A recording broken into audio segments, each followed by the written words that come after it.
क्या आप झारखंड में चल रहे एसआईआर अभियान के तहत अपना इन्यूमरेशन फॉर्म भरने जा रहे हैं? तो जरा ध्यान से और सोच समझ कर भरिएगा, क्योंकि एक गलत जानकारी आपको सलाखों के पीछे पहुंचा सकती है। लेकिन अगर फॉर्म भरते वक्त कोई गलती हो जाए या फॉर्म खराब हो जाए तो क्या करें? क्या ऐसी स्थिति में भी मुश्किलों का सामना करना पड़ सकता है? क्या फॉर्म भरते वक्त रिसेंट की फोटो देना अनिवार्य है? क्या आधार नंबर देना अनिवार्य है?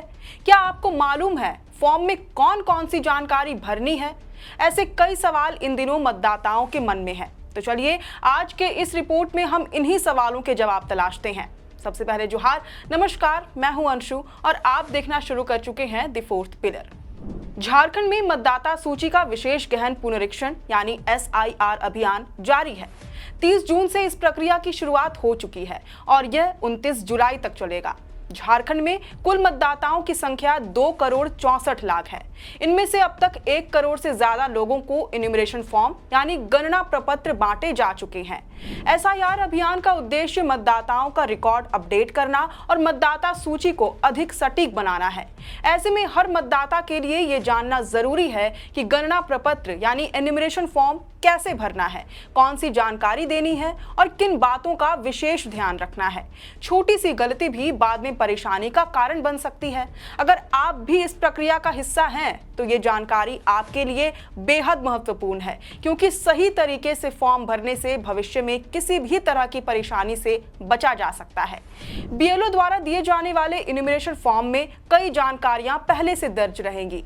इनमें मतदाता का नाम, इपिक नंबर, पता, विधानसभा क्षेत्र, भाग संख्या, बूथ का नाम और पहले से उपलब्ध फोटो शामिल होगी।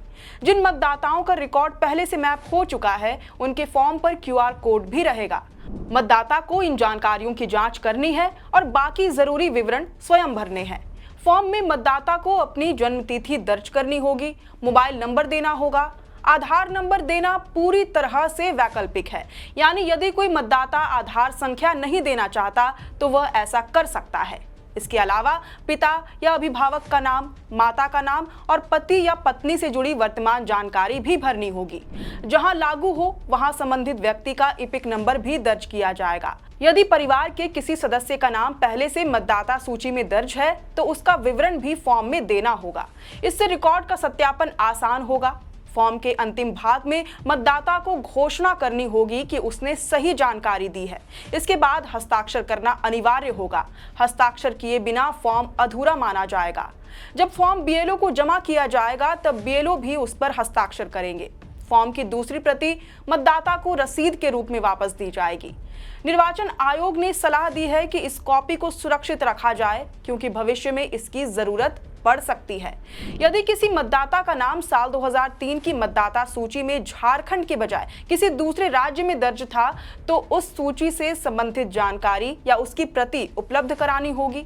वहीं जिन नए मतदाताओं का रिकॉर्ड पेरेंटल मैपिंग से बाहर है उन्हें आवश्यक दस्तावेज और शपथ पत्र देना पड़ सकता है। यदि किसी जानकारी में संदेह या गड़बड़ी मिलती है तो संबंधित अधिकारी नोटिस जारी कर अतिरिक्त जानकारी या दस्तावेज मांग सकते हैं। चुनाव आयोग ने यह भी साफ किया है कि एसआईआर अभियान के दौरान जमा होने वाले सभी दस्तावेज स्थायी रिकॉर्ड के रूप में सुरक्षित रखे जाएंगे। इसके लिए दस्तावेजों का डिजिटलाइजेशन किया जाएगा, साथ ही उनकी फिजिकल कॉपी भी सुरक्षित रखी जाएंगी। इसका उद्देश्य भविष्य में रिकॉर्ड की जांच और सत्यापन को आसान बनाना है। फोटो को लेकर भी कई मतदाताओं के मन में सवाल थे। आयोग ने स्पष्ट किया है कि नया रंगीन फोटो देना अनिवार्य नहीं है। हालांकि मतदाताओं को इसकी सलाह दी गई है। यदि कोई नया फोटो देता है तो भविष्य में उसे अपडेटेड तस्वीर वाला नया इपिक कार्ड मिल सकता है। अभी गणना प्रपत्र पर वही फोटो छपी है जो पहले से चुनाव आयोग के रिकॉर्ड में दर्ज है। कई मतदाताओं की तस्वीरें काफी पुरानी हैं। ऐसे में नई फोटो देने से रिकॉर्ड अधिक सटीक और उपयोगी माना जाएगा। यदि बीएलओ जब घर पहुंचे और उस समय मतदाता मौजूद ना हो, जैसे वह नौकरी, पढ़ाई या किसी अन्य कारण से झारखंड से बाहर हो, तब परिवार का कोई सदस्य हाल की रंगीन पासपोर्ट साइज फोटो लगाकर फॉर्म जमा कर सकता है। इसी तरह अगर कोई मतदाता बीमार है या किसी कारण से बीएलओ ऐप के माध्यम से लाइव फोटो नहीं दे सकता, तब भी परिवार का सदस्य उसकी हाल की तस्वीर के साथ फॉर्म जमा कर सकता है। आयोग ने सलाह दी है कि यदि मतदाता नई फोटो दे रहा है तो वह बिना हस्ताक्षर हस्ताक्षर वाली हाल की रंगीन पासपोर्ट साइज फोटो हो, फोटो का बैकग्राउंड सफेद हो और चेहरा सामने की ओर साफ दिखाई देना चाहिए। हालांकि ये केवल सलाह है, बाध्यता नहीं। फॉर्म भरने के दौरान भी विशेष सावधानी बरतने को कहा गया है। निर्वाचन आयोग की सलाह है कि मतदाता पहले ओरिजिनल कॉपी भरे, इसके बाद दूसरी कॉपी फिल करें। ओरिजिनल कॉपी के आधार पर ही दूसरी प्रति भरना बेहतर होगा। ऐसे में फॉर्म में गलतियों या फॉर्म खराब होने की संभावना कम रहेगी। लेकिन इसके बावजूद अगर ओरिजिनल कॉपी खराब हो जाए, मसलन उसमें इंक लग जाए या ओवरराइट हो जाए, फॉर्म गीला हो जाए या किसी भी तरह से फॉर्म बर्बाद हो जाए, तो क्या करें?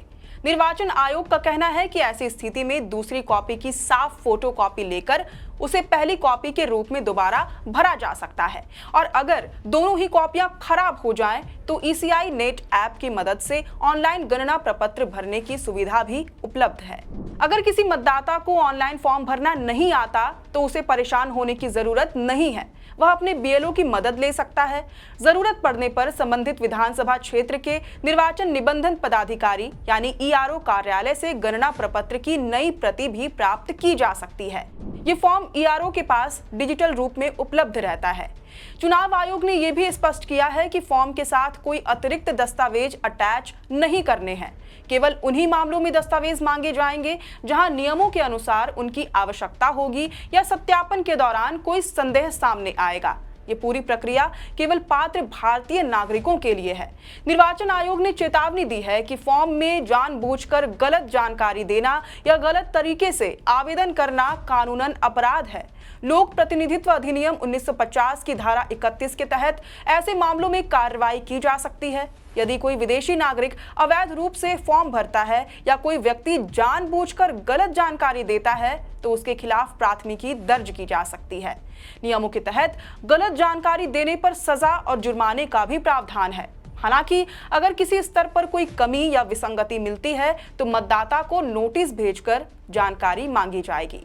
चुनाव आयोग का कहना है कि इस SIR अभियान का उद्देश्य किसी पात्र मतदाता को परेशान करना नहीं, बल्कि मतदाता सूची को अधिक सटीक और अपडेटेड बनाना है। इसलिए सभी मतदाताओं से अपील की गई है कि वे फॉर्म ध्यान से भरें, सही जानकारी दें और समय पर उसे अपने BLO को जमा करें। थोड़ी सी सावधानी भविष्य में किसी भी तरह की परेशानी से बचा सकती है।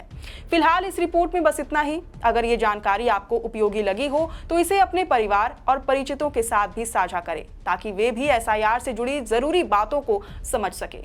आप देख रहे थे दी फोर्थ पिलर। मैं हूं अंशु, कैमरे के पीछे है सहयोगी विकी। शुक्रिया।